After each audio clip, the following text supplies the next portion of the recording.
ना। प्रहलाद जी से जब मांगने की बारी बात आती है, भगवान नरसिंह ने कहा हमसे कुछ मांग लो।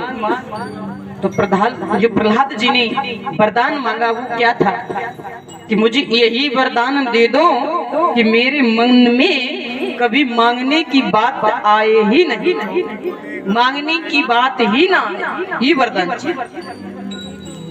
आप ऊपर से क्या है, वो अंदर में क्या बैठा है, ऊपर से क्या है और अंदर में क्या बैठा है। ऊपर से खूब बनावटी हो जाओ, लेकिन जो तुम्हारे अंदर अंकुश जगह है, उस अंकुश को भगवान तो पहचाने लेते हैं। कितना ऊपर से बनावटी है और कितना अंदर गहरे, जिन खोजा तिन पाइया गहरे पानी पे, जो भगवान को खोजना चाहता है, जो केवल भगवान को चाहता है। प्यारे, भगवान से मांगोगे तो उतना मिलेगा जितना तुम मांगोगे, और भगवान को मांगोगे तो उतना मिलेगा जितना तुम सोच नहीं पाओगे। क्यों? भगवान से क्या मांग सकते हैं? ज्यादा से ज्यादा हम कहते दुनिया के मालिक हो जाओगे, फिर क्या मांगेंगे? बोले इससे ऊंची सोच हमारी आपकी क्या है? क्या मांगेंगे? घर परिवार में कुशलता है, नाती पोता है, सब सर्विस वाले हैं, दुनिया के मालिक हैं, मंत्री हैं, प्रधानमंत्री हो गए, दुनिया के मालिक हो गए। इससे आगे हम क्या मांगेंगे? लेकिन ना मांगोगे तो भगवान वो देगा जो तुमने सोचा नहीं है। इससे सबसे क्या होगा? मंत्री भी बन जाओगे, प्रधानमंत्री भी बन जाओगे, लेकिन इससे एक ही बात है, पुनरप जननम पुनरप मरणम पुनरप जननी जटे शयनम। फिर तुम्हारे पुण्य जब क्षीण होंगे तो पुनः तुम्हें यहाँ आवागमन में रहित नहीं हो पाओगे, और भगवान को मांगोगे तो वो मिलेगा जो आपने कभी सोचा नहीं। भगवान आवागमन से तुम्हें रहित कर देंगे। प्यारे, तो इसलिए जो भक्ति हो उसमें कामना ना हो। ये प्रहलाद जी की सोच है। प्रहलाद जी कह रहे हैं मुझे कुछ भी नहीं चाहिए, जिसको कुछ न चाहिए सो ही शहंशाह। जिसे कुछ चाहिए वो नहीं, जिसे कुछ न चाहिए वही शहंशाह। क्या कभी ऐसा हुआ है? सुखदेव जी से परीक्षित जी कहते हैं क्या कभी ऐसा हुआ है कि भगवान ने किसी पशु को उसको दर्शन दिए हो, किसी जानवर को दर्शन दिए हो? हाँ, कहते हैं एक बार गजेंद्र, जो कि त्रिकुटी नामक पर्वत पर रहता है और अपने बच्चों पत्नियों के सहित में एक बार जल पीने के लिए जाता है, और जैसे ही जल पीने के लिए गया, जल पीना तो ठीक था, लेकिन जिस जल में आप उसी जल को पी रहे हैं और फिर उसी जल में कीड़ा करने लगो, उसी जल को गंदा करने लगो, तो किसी के घर में जाओगे ना, उसको गंदा करोगे तो उसका जो मालिक होगा वो तुमसे नाराज होगा कि नहीं? होगा कि नहीं? पीना तो ठीक था, तुम्हें प्यास लगी, प्यास बुझा लीजिए। लेकिन ये गजेंद्र गया, अपने आप में काहे का घमंड है? बल का। और यदि आपको किसी भी प्रकार का कभी भी अहंकार और घमंड हो गया तो परमात्मा क्षण में दूर कर देता है। क्या छुपा है? तन की जाने मन की जाने, और जाने चेती की चोरी, और तेरे से मेरो क्या छिपो है, और जाके हाथों में जीवन की डोरी। क्या छिपा है? कुछ नहीं। क्या घमंड है? किस बात का है? लेकिन अहंकार हो गया गजेंद्र को, किस बात का? हम में ताकत है, चलता है, छोटे छोटे जानवरों से कहता है चिंता मत करना, अबे आपको राजा अपन राजा है, जो तुम कहोगे वही होगा।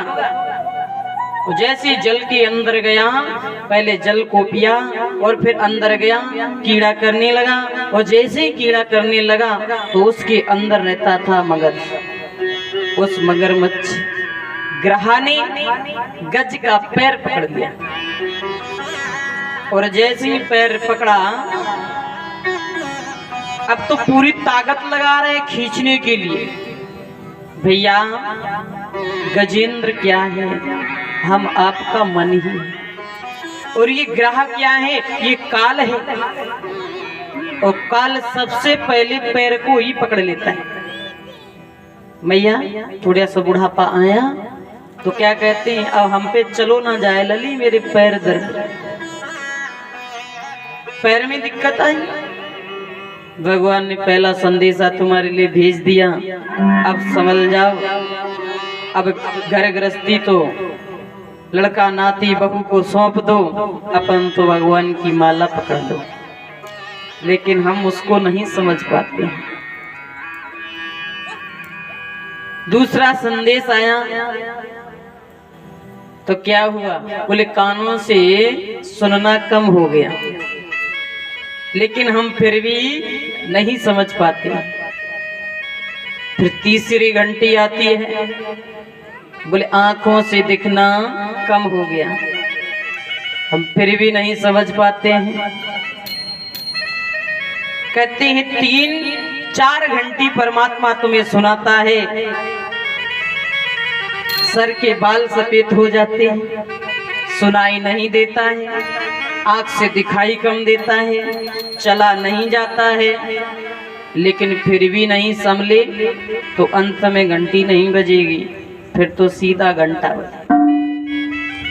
राम नाम यही सत्य हो जाएगा। इसलिए समझो, कथा मुझे सीख देती है कि मुझे क्या करना है। प्यारे,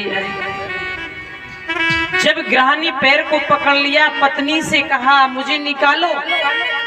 ठीक है, निकालने की कोशिश की, एक नहीं, पत्नी बच्चे सब लाइन से लग गए।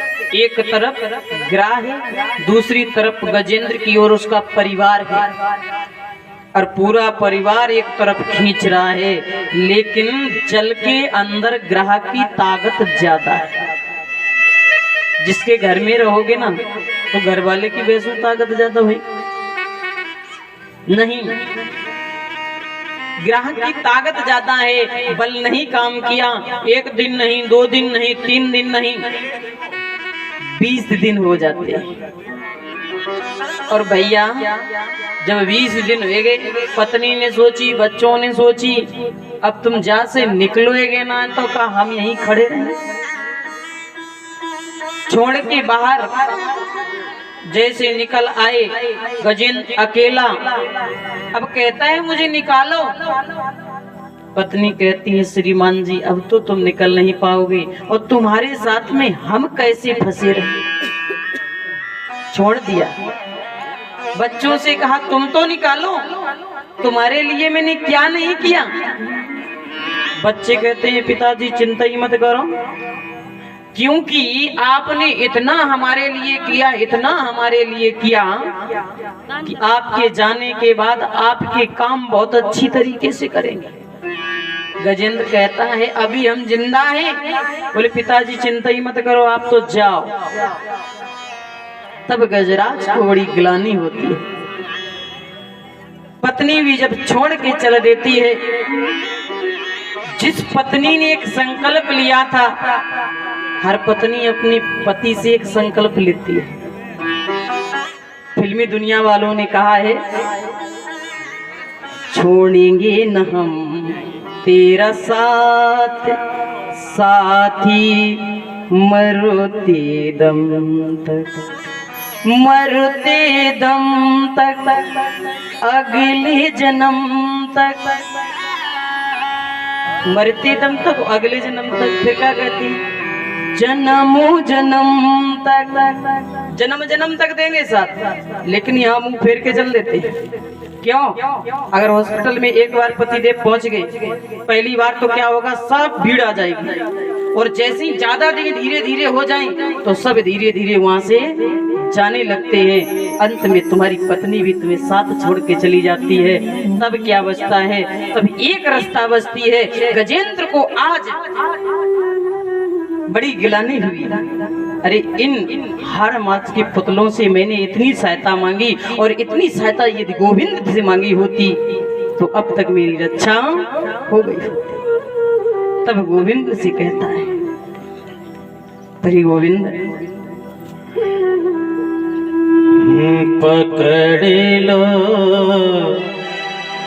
हाथ बनवारी, वो पकड़ लो।